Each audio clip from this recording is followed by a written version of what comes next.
I was disappointed by Strange New Worlds' return to a classic Star Trek planet after 58 years. When Star Trek Strange New Worlds announced it was revisiting a planet from the original series for the first time in nearly 6 decades, I was beyond excited.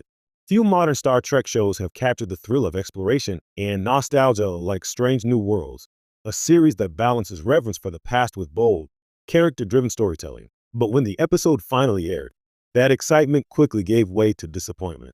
What should have been a poignant homecoming to one of the franchise's foundational worlds ended up feeling like a hollow echo of the classic Star Trek spirit. The planet in question was a cornerstone of early Trek mythology, a place synonymous with Captain Kirk's moral dilemmas and Gene Roddenberry's vision of progress. Whether it was the surreal landscapes of Talos IV from The Menagerie, the haunting ruins of Eminier VII, or the paradise gone wrong of Omicron Ceti III, the world of the 1960s series always had personality. They were allegories disguised as planets. But Strange New Worlds returned to one of these legendary locations. Let's just call it Planet Classic. Felt like it misunderstood what made that first visit so iconic in the first place. Instead of recapturing the sense of mystery and philosophical tension that defined the original story, the episode leaned too heavily on visual callbacks and surface-level nostalgia. Sure, the art department worked wonders. The environment looked beautiful, lush, textured, and cinematic in ways the 1960s could only dream of. But beneath the upgraded visuals, there was surprisingly little emotional or thematic depth. It was as though the showrunners had mistaken familiarity for meaning. The original series' version of Planet Classic was never just a backdrop. It was the idea of progress and failure in one place. It challenged Kirk's optimism, Spock's logic, and MC Coy's humanity. Returning there after 58 years should have felt like a meditation on how far Star Trek itself has evolved. Instead, it played like an adventure of the week that could have taken place anywhere. The story didn't use the planet's history to comment on the Federation's growth or the legacy of Kirk's decisions.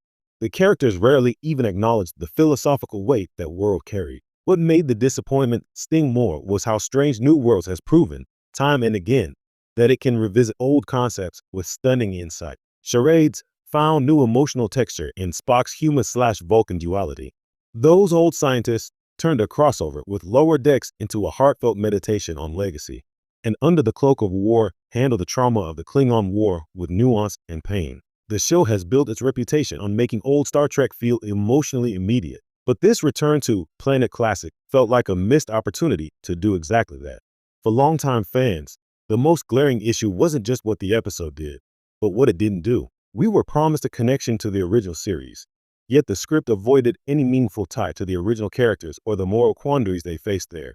Captain Pike and his crew never discussed how Kirk's Enterprise left things behind, nor how the planet's people might remember the Federation's past interference. Even a small nod to Kirk's choices or Spock's earlier experiences could have given the story emotional continuity. Instead, the episode felt strangely disconnected from the very history it was celebrating. That disconnection also extended to tone. The original series was many things: bold, campy, moralistic, but it was never afraid to sit in discomfort. The best Trek episodes were moral puzzles, asking whether the Federation's ideals could survive contact with alien cultures that mirrored humanity's flaws. This new version of Planet Classic sidestepped that entirely. The crew solved the crisis too easily, and the episode wrapped up with a neat bow, as though the writers were afraid to challenge the utopian vision of the Federation. But that's precisely what the real Star Trek did best: ask whether the utopia was always justified. Even the characters felt strangely muted. Pike, normally a moral center and a man burdened by his foreknowledge of tragedy, barely wrestled with any inner conflict. Number One was given little to do beyond exposition, and Spock, whose very existence ties directly back to the original series' moral DNA, was treated more like a background player than an inheritor of legacy. It was a strange creative decision for an episode built on continuity and history. That's not to say the episode was without merit.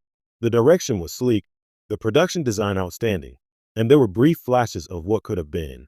A conversation about how history records heroes and villains, a brief moment where a local leader confronts the Federation's hypocrisy. But these moments were fleeting, swallowed by an episodic format that seemed more interested in nostalgia than introspection. In many ways, this episode represents a growing tension in Star Trek's modern era.